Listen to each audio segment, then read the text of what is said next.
I'm teacher Natalie with JAMaROO Kids, and today we're going to be reading a story called The Prince's Breakfast by Joanne Oppenheim and Miriam Latimer. I've got a few friends with me here today to enjoy the story. We've got my little doggie, hi buddy, and we've got my flamingo, she's very pink and sparkly, and we've got my panda bear. All right, The Prince's Breakfast.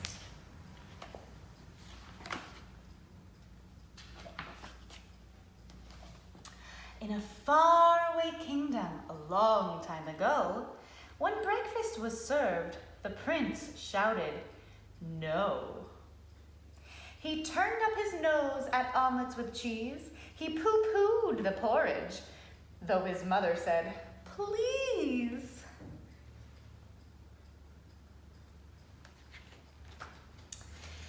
He sipped his hot chocolate, he ate his toast dry, but to all other offerings he said, "No, not I." "Alas," said the queen to her husband the king, "how can he grow when he won't eat a thing?" The king stirred his tea, then after one sip, "I have it," he said, "we shall go on a trip." Let's see what happens next. The very next day, preparations were started, and in less than a week, the royal household departed. Look at them, they're going off in their royal carriage with their horses. They journeyed in style to the city of Agra. Our idols are moist, beamed the grand Maharaja.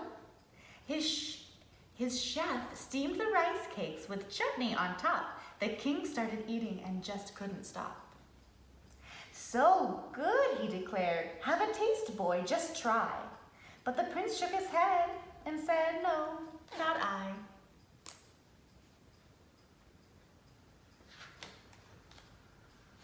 "Perhaps," said their host, "a dosa will do.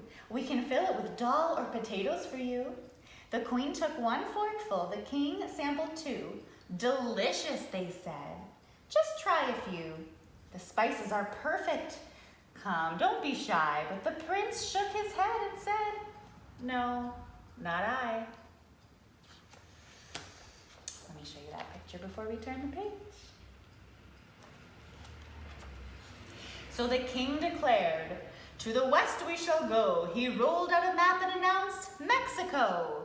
On the pier, people shouted, "Hello, buenos dias," and welcomed them warmly with trays of tortillas.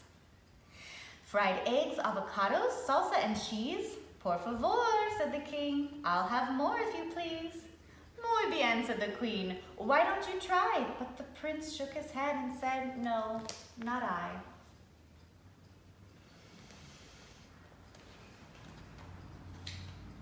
"What shall we do now?" said the queen with a sigh. "My dear," said the king, "we shall go to Shanghai." They stayed at the home of a rich mandarin. "My chefs," he declared, "can indulge every whim. We've prepared a fine breakfast we hope you'll enjoy. There is something for everyone, even your boy."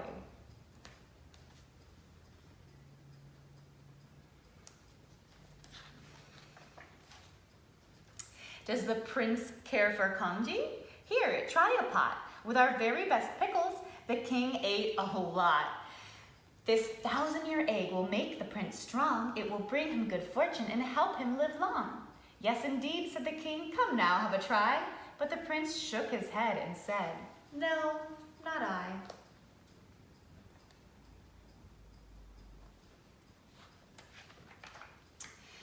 That night in his room, the king sat up in bed. "We'll take him to Zambia. That's it," he said. "A safari will give him a huge appetite. Oh, fa la la la, I know I am right." Do you think this is gonna work? Let's see what happens. The prince loved adventures. He met his first giraffe. It licked the king's crown and made them all laugh. He woke up a lion that gave a great roar, then closed its eyes tight and continued to snore. He met herds of zebra and wild wildebeest, and now, said the king, it's time for a feast. Look at all those big animals.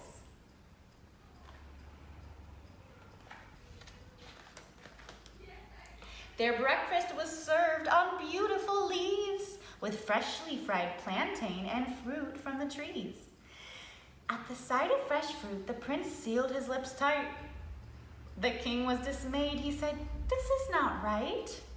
"This plantain is perfect," the queen said. "Do try." But the prince shook his head and said, "No, not I."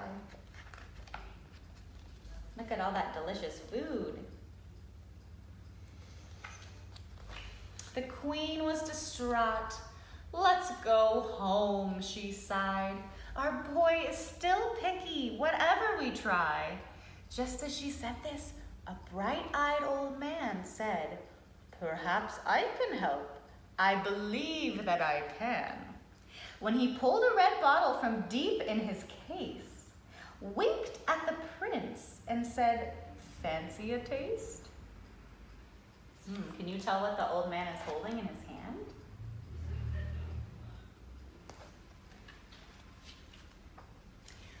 "What's this?" asked the prince. "It smells so delicious." "Oh dear," frowned the queen. "Are you sure it's nutritious?" "I think," said the man, "there's no cause for alarm. A dash of this ketchup will do him no harm."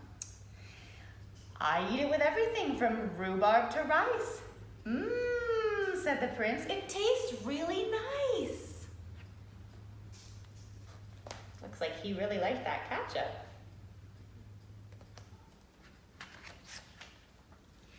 He poured it on pancakes, he spread it on bread. The king was so happy, he stood on his head.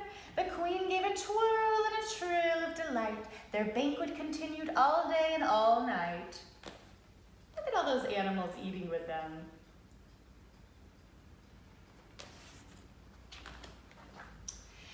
From that morning on, whatever he ate, the prince added ketchup and cleaned up his plate. That's a pretty silly story. Do you like ketchup? Once he put ketchup on his food, he liked all of it. That was the prince's breakfast. Thank you for reading the story with me. And if you want to see some more fun videos like this, you can subscribe to our channel. We are JAMaROO Kids. And I hope you have a beautiful day. We'll see you next time.